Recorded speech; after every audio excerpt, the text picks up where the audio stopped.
Welcome back. You're still watching Perspective. I'm Bimanto Swastoy, and we're talking to Justice Antonio Ticapo.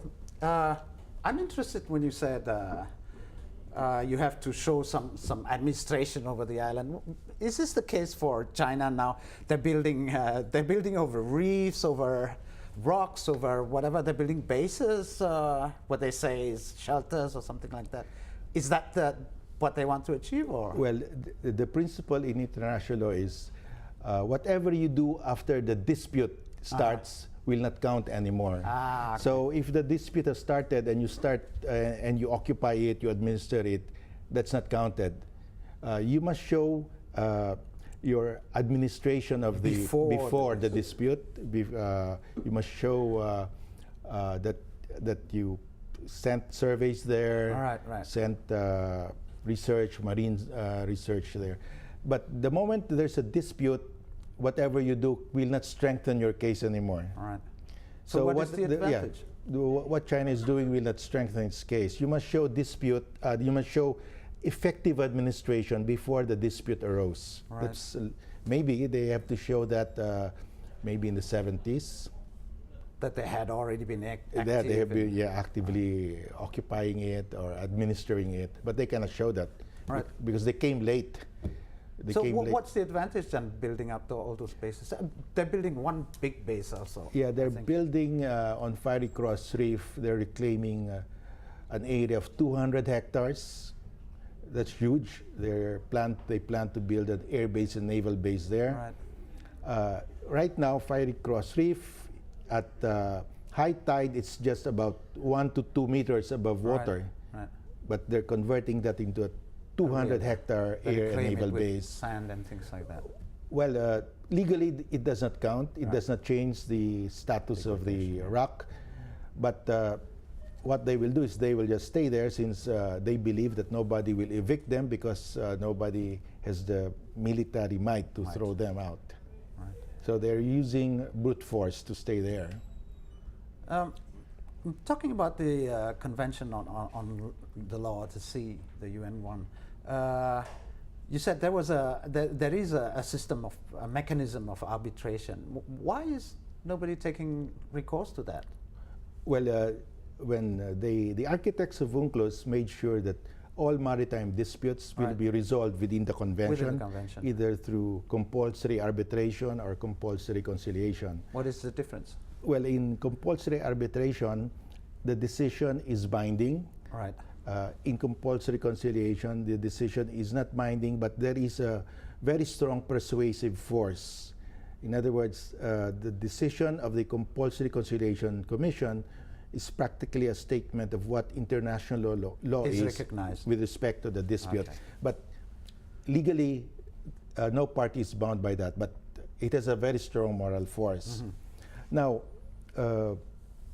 we have resorted to compulsory arbitration under UNCLOS, the Philippines, because that's the way to resolve this dispute this type peacefully and in accordance with international law.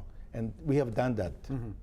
We hope that this dispute will be resolved in accordance with international law. Let us not use armed force here. But is China also recognizing these results or not?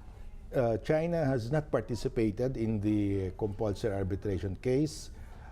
They are saying that they have reserved this particular dispute, that they have opted out of this dispute, but we are contesting that. So it's up to the tribunal to decide whether it has jurisdiction. Right.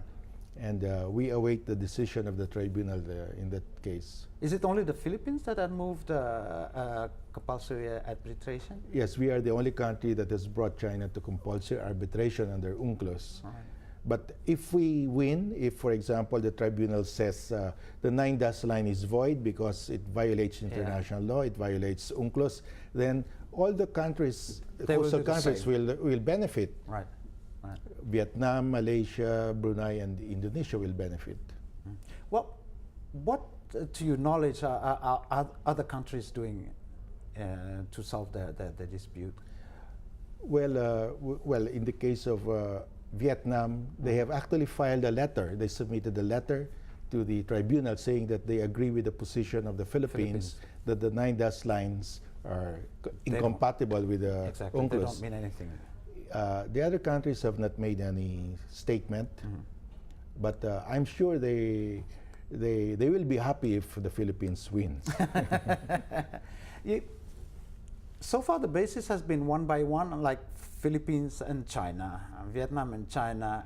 Aren't we working for a common front? For example, there are 5 members or 4 members of ASEAN who are was affected by this dispute.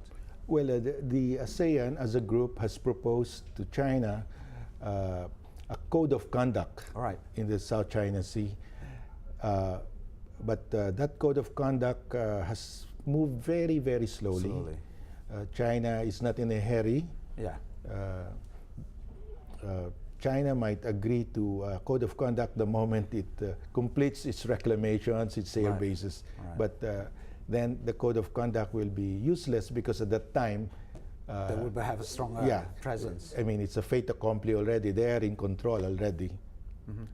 What is this code of conduct, in simple words? Well, in 2002, ASEAN and China came out with an agreement, Right. a non-binding agreement, Right. which stated that the South China Sea dispute shall be resolved in accordance with international law, including the UN Convention on the Law of the Sea. Right. So that's the framework, Right. but you have to implement that because that's just a motherhood statement. Right. And to implement that, you need a code of conduct. Right. And that code of conduct will be binding, but it has not moved. Right. Okay. We'll talk more about this about after the break. Please stay with us. We'll be back. Okay.